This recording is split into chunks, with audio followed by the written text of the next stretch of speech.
अल्पसंख्यक समुदाय के वोट रूट नहीं देते नीतीश कुमार। क्या सचमुच मुसलमान नहीं देते नीतीश कुमार को वोट?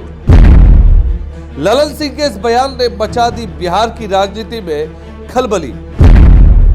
विपक्षियों को मिल गया एनडीए पर हमला करने का नया फॉर्मूला। क्या मुसलमान अब छोड़ देंगे जदयू का साथ?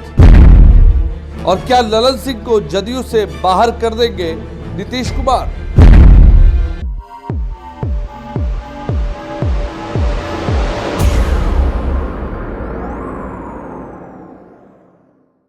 नमस्कार, आप देख रहे हैं बीएमडब्ल्यू न्यूज बिहार का खास कार्यक्रम स्पॉटलाइट।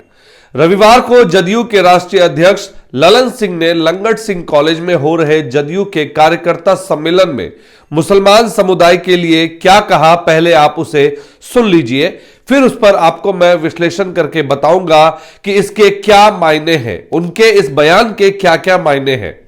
मदरसा के टीचरों को 3,000 4,000 रुपया मिलता था लालू जी के राबड़ी जी के राज में। आज मदरसा के शिक्षकों को 7वें वेतन आयोग का पैसा मिलता है।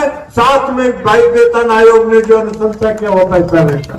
हालांकि अल्पसंख्यक समुदाय के वोट रूट नहीं देते नीतीश कुमार, वोट रूट नहीं देते हैं। ये सब गलत फहमी में मत रहिएगा, मुगालते में हम लोग नहीं है कि आप देते हैं, पहले नहीं देते थे। बिहार सरकार ने जातिगत सर्वे के आंकड़े जब सार्वजनिक कर दिए हैं, सर्वे के मुताबिक बिहार की कुल आबादी 13 करोड़ है।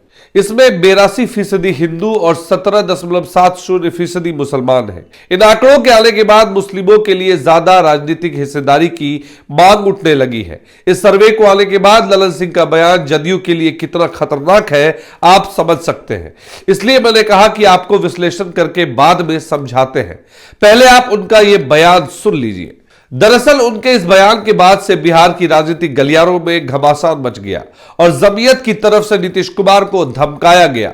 जमीयत उलेमा ए हिंद के अध्यक्ष मौलाना अरशद मदनी ने साफ साफ नीतीश कुमार का नाम लेते हुए कहा, राज्य की सत्तारूढ़ व्यवस्था वो बैसाखी है जिस पर केंद्र खड़ा है। राज्य में मौजूद शक्तियां दावा करती है कि वे मुसलमानों को प्रताड़ित नहीं होने देंगी। अगर वे खुद को धर्मनिरपेक्ष कहते हैं तो उन्हें इस पर अपनी स्थिति स्पष्ट करनी चाहिए।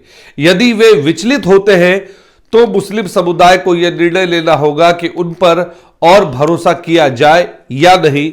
यानी कि साफ साफ लफ्जों में यह समझिए कि नीतीश कुमार को पूछ लिया गया कि आप अपने स्टैंड को क्लियर करें कि आप मुसलमान के साथ हैं या नहीं।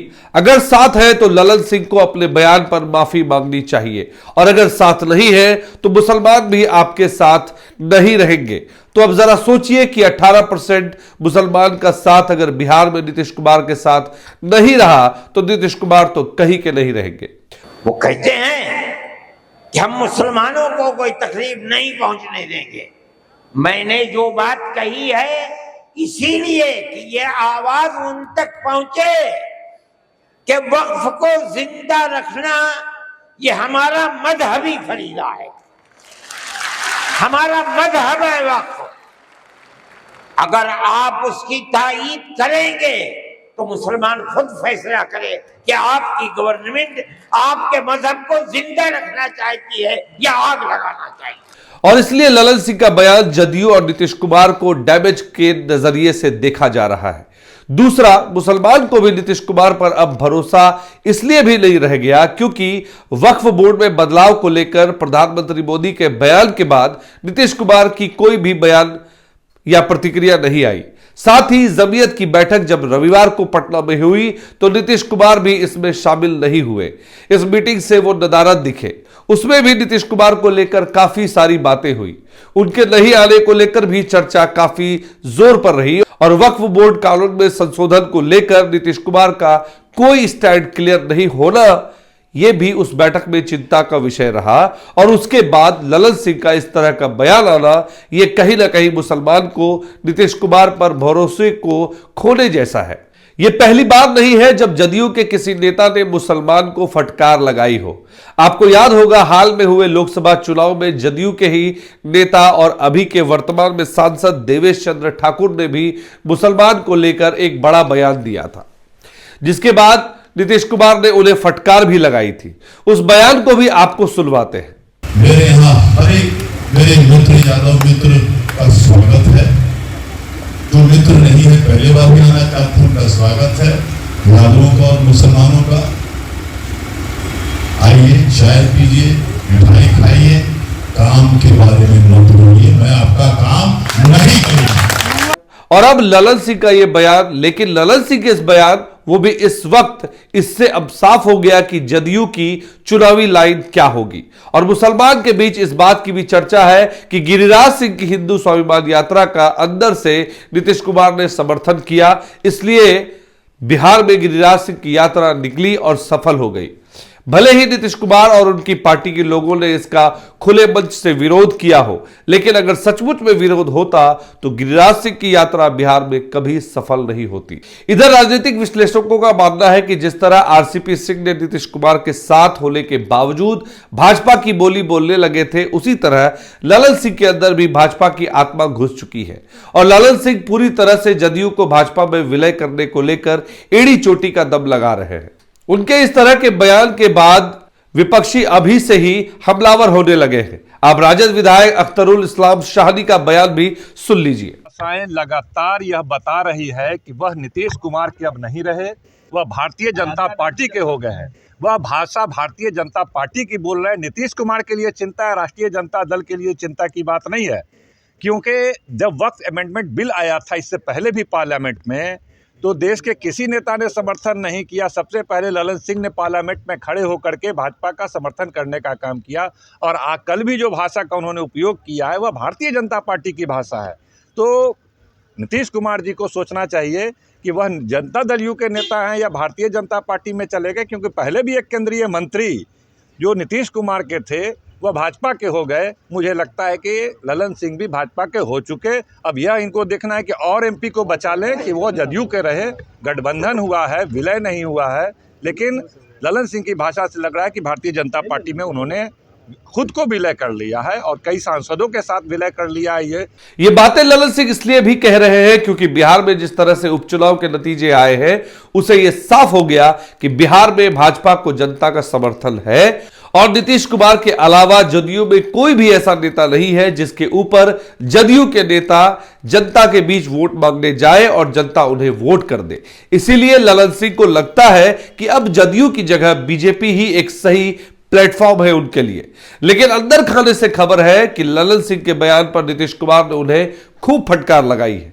एक मंत्री ने नाम नहीं बताने की शर्त पर कहा कि ललन सिंह को इस वक्त इस तरह की बयानबाजी करने की कोई जरूरत ही नहीं थी। वही दूसरी बात उन्होंने कही कि इस बयान के बाद विपक्ष हमलावर हो जाएगा और वही होता दिख भी रहा है। दूसरी ओर राजद अपने मुसलमान वोटरों पर पकड़ बनाने में कामयाब हो सकती है क्योंकि 2025 में बिहार विधानसभा का चुनाव है और अगर ललन सिंह के इस बयान से जदयू को डैमेज पहुंचता है तो सबसे बड़ा सवाल यह होगा कि फिर इस बयान के बाद मुसलमान वोटर अगर भड़क गए तो फिर यह डैमेज कंट्रोल कैसे किया जाएगा। बहरहाल इस बात की चर्चा जोर पर है कि क्या नीतीश कुमार ललन सिंह को जदयू से बाहर का रास्ता दिखा देंगे। तो आपको बता दें ऐसा बिल्कुल भी नहीं है। राजनीतिक विशेषज्ञों का मानना है कि अब नीतीश कुमार ऐसा कुछ भी नहीं करने वाले, क्योंकि हाल ही में झारखंड और महाराष्ट्र चुनाव में बीजेपी ने जिस तरह हिंदुत्व के नाम पर वोट मांगे हैं उससे साफ पता चलता है कि आगामी विधानसभा चुनाव में भी बीजेपी इसी एजेंडे पर बिहार में चुनाव में उतरेगी। अब ऐसे में बीजेपी की बड़ी सहयोगी जेडीयू भी मान चुकी है एनडीए के इस एजेंडे के साथ उन्हें अल्पसंख्यकों का वोट मिलने की कम ही संभावना है। ऐसे में जेडीयू अब अपने सहयोगी बीजेपी के लाइन पर ही आगे बढ़ सकती है। वहीं ललन सिंह ने बीते दिनों भी वक्फ बिल को अपना समर्थन देते हुए कहा था कि यह बिल मुस्लिम विरोधी नहीं है। अब ऐसे में लोकसभा में वक्फ बिल पर जदयू का भी समर्थन मिलना तय है। बावजूद इसके अगर मुसलमान जदयू और नीतीश कुमार का साथ नहीं देते हैं तो भी बहुत ज्यादा फर्क नहीं पड़ने वाला, क्योंकि मुसलमान की वोट में और यादवों की वोट में बड़ी सेंधमारी अब प्रशांत किशोर ने भी कर दी है, जिसकी वजह से उपचुनाव के नतीजों ने राजद को बैकफुट पर लाकर खड़ा कर दिया है। जिस आरजेडी को अपने मुस्लिम यादव समीकरण पर गुमान रहा उस मुसलमान ने बेलागंज और इमामगंज में प्रशांत किशोर की पार्टी को वोट करके आरजेडी को आईना दिखाने का काम किया है। बेलागंज और इमामगंज में प्रशांत किशोर की पार्टी को जितने वोट मिले हैं उनमें मुस्लिम वोट भी है। यादवों के भी वोट हो तो आश्चर्य नहीं। इससे यह बात साफ हो गई है कि आरजेडी के मुस्लिम यादव समीकरण के वोट अब इंपैक्ट नहीं डाल रहे हैं।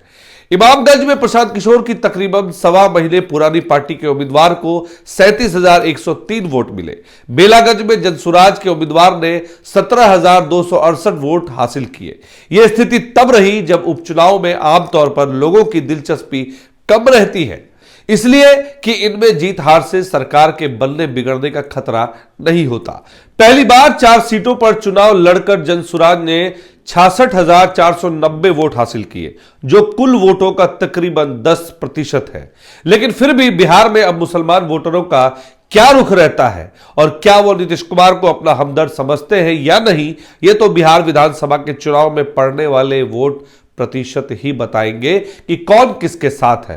फिलहाल आज के विश्लेषण में इतना ही। इस विश्लेषण पर आप अपने सुझाव कमेंट के माध्यम से जरूर साझा करें और बने रहे तमाम खबरों के लिए बीएमडब्ल्यू न्यूज बिहार के साथ। धन्यवाद। तमसोमा ज्योतिर्गमय गुरुकुल शिक्षा मंदिर संस्थान के साथ बनाए अपना भविष्य। रेगुलर और प्रोफेशनल कोर्सेज, सेकेंडरी और senior secondary courses, law, teachers training courses, pharmacy and nursing के साथ पैरामेडिकल में डायरेक्ट एडमिशन पाए। वेबसाइट विजिट करें या दिए गए नंबर पर कॉल करें। हमारा पता है गुरुकुल शिक्षा मंदिर संस्थान, कल्याण चौक, DS कॉलेज रोड, कटिहार। हमारा वीडियो अगर आपको अच्छा लगा हो तो आप हमारे वीडियो को लाइक करें, शेयर करें और हमारे चैनल को सब्सक्राइब जरूर करें।